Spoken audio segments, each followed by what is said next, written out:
എല്ലാ ACV പ്രേക്ഷകർക്കും life ബീറ്റ്സിലേക്ക് സ്വാഗതം. ലൈഫ് ബീറ്റ്സിൽ നമ്മുടെ ഇന്നത്തെ വിഷയം പുരുഷന്മാർക്കുണ്ടാകുന്ന സെക്ഷൽ പ്രോബ്ലംസ്. ഈ വിഷയത്തെക്കുറിച്ച് നമ്മോട് സംസാരിക്കുവാനും നിങ്ങളുടെ ചോദ്യങ്ങൾക്ക് മറുപടി തരാനുമായി ഇവിടെ നമ്മോടൊപ്പം ഉള്ളത് തിരുവനന്തപുരം പേരൂർക്കട പുനർജനി ഹോസ്പിറ്റലിലെ ചെയർമാനും ചീഫ് യൂറോളജിസ്റ്റുമായ ഡോക്ടർ സതീഷ് കുമാറാണ്. ഡോക്ടറിന് ലൈഫ് ബീറ്റ്സിലേക്ക് സ്വാഗതം. ഡോക്ടറെ, ഈ പുരുഷന്മാർക്കുണ്ടാകുന്ന സെക്ഷൽ പ്രോബ്ലംസ് എന്ന് പറയുമ്പോൾ പ്രധാനമായിട്ടും ഫിസിക്കലും സൈക്കോളജിക്കലുമായിട്ടുള്ള പ്രശ്നങ്ങളാണല്ലോ. ഡോക്ടർ അതൊന്ന് വിശദീകരിക്കും. ഇതിനകത്ത് ഈ സെക്ഷൽ പ്രോബ്ലംസ് പ്രത്യേകമായിട്ട് നമുക്കിങ്ങനെ ഇന്ന കാര്യങ്ങളെന്ന് പറഞ്ഞ് സ്പെസിഫിക്കായിട്ട് എടുത്തു പറയാൻ പറ്റാത്തൊരു മേഖലയാണിത്. കാരണം എന്ന് വെച്ച് കഴിഞ്ഞാൽ ഇതിനകത്ത് ഒരുപാട് കാര്യങ്ങൾ ഇൻവോൾവ് ചെയ്യും. ഇറ്റ്സ് എ കോംപ്ലക്സ് ഇൻവോൾവ്മെൻ്റ് എന്ന് പറയും. അതായത് ഒരു പുരുഷന് ലൈംഗികപരമായിട്ട് ലൈംഗികപരമായിട്ടുള്ള പ്രക്രിയയിൽ ഏർപ്പെടണമെങ്കിൽ ഒരുപാട് കാര്യങ്ങൾ ഇൻവോൾവ് ചെയ്യണം. അതവൻ മെൻ്റലി, അതായത് അവൻ്റെ ബ്രെയിനിൽ നിന്നാണ് ഇതിൻ്റെ എല്ലാ സിഗ്നൽസും വരുന്നത്. അപ്പോൾ അവൻ്റെ ബ്രെയിൻ പ്രോപ്പറായിട്ട് വർക്ക് ചെയ്യണം. അപ്പം നമ്മൾ ന്യൂറോളജിക്കലി ഫിറ്റ് ആയിരിക്കണം.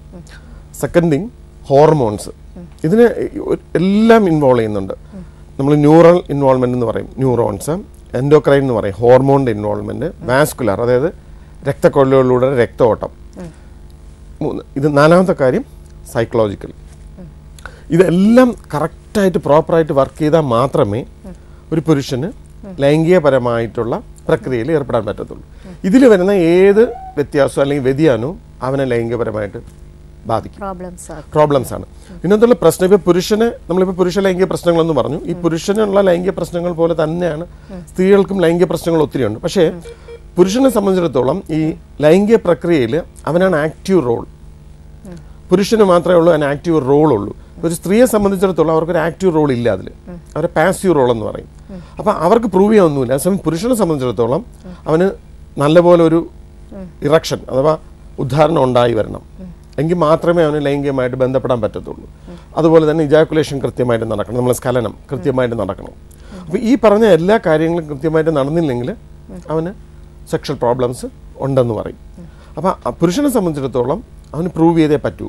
അതേസമയം ഒരു സ്ത്രീയെ സംബന്ധിച്ചിടത്തോളം നമ്മളിപ്പോൾ ഈ പറഞ്ഞ പല ലൈംഗിക പ്രശ്നങ്ങളും 90% ലൈംഗിക പ്രശ്നങ്ങൾ നമ്മൾ പുറത്തറിഞ്ഞില്ല എന്ന് വരും. കാരണം അവർക്കൊന്നും പ്രകടമാകത്തില്ല. പുരുഷനെ സംബന്ധിച്ചിടത്തോളം അതല്ല. ഇതിൽ ഓരോ ചെറിയ വ്യതിയാനം പോലും അവനെ അത് അഫക്റ്റ് ചെയ്യും. ഇങ്ങനത്തെ പ്രശ്നങ്ങൾ മനസ്സിലാക്കി തുടങ്ങുന്ന പ്രായം ഏതായിരിക്കും? അത് ഇപ്പോഴത്തെ കുട്ടികളിൽ പ്രായം എന്ന് പറഞ്ഞാൽ പണ്ടൊക്കെ എനിക്ക് തോന്നുന്നു നമ്മൾ പഠിച്ചിരുന്ന കാലത്തൊക്കെ എനിക്ക് തോന്നുന്നു നമുക്കൊരു 16 വയസ്സ് അല്ലെങ്കിൽ 18 വയസ്സ് കഴിയുമ്പോഴേ നമുക്ക് ഈ കാര്യങ്ങളെ പറ്റി ഒരു അറിവുണ്ടായിരുന്നുള്ളൂ. പക്ഷേ ഇപ്പോഴത്തെ കുട്ടികൾ അങ്ങനെയല്ല. കുട്ടികൾക്ക് വളരെ കുഞ്ഞിലേ തന്നെ ഈ കാര്യങ്ങളൊക്കെ അറിയാം. അത് ഒരു തരത്തിൽ നോക്കിയാൽ വളരെ നല്ലതാണ്. പക്ഷെ വേറൊരു തരത്തിൽ അതിൻ്റെ ദൂഷ്യവശങ്ങളുമുണ്ട്. ഇപ്പോഴത്തെ കുട്ടികൾ എനിക്ക് തോന്നുന്നു ഒരു 11-12 വയസ്സാകുമ്പോൾ തന്നെ അവർക്ക് ഈ സെക്ഷൽ കാര്യങ്ങൾ, ലൈംഗികപരമായിട്ടുള്ള മിക്കവാറും എല്ലാ കാര്യങ്ങളും അവർക്ക് കിട്ടുന്നുണ്ട്. നമുക്ക് ഈ മീഡിയാസിൽ കൂടെ, എസ്പെഷ്യലി നെറ്റിൽ കൂടെ അവർക്ക് ഒത്തിരി കാര്യങ്ങൾ കിട്ടുന്നുണ്ട്. പണ്ട് നമ്മളൊക്കെ പഠിച്ചിരുന്ന സമയത്ത് എനിക്ക് നല്ല ഓർമ്മയുണ്ട്. എനിക്ക് തോന്നുന്നു 8th-ലോ 9th-ലോ പഠിക്കുന്ന സമയത്ത് തന്നെ നമുക്ക് ബയോളജിയിൽ ഒരു ചാപ്റ്റർ ഉണ്ടായിരുന്നു, ജനനേന്ദ്രിയങ്ങളും ഗർഭധാരണം എന്ന് പറഞ്ഞിട്ട് ബയോളജി ബുക്ക്. അന്ന് ബയോളജിയാണ്. അപ്പോൾ അതിനകത്തൊരു ചാപ്റ്റർ ഉണ്ടായിരുന്നു.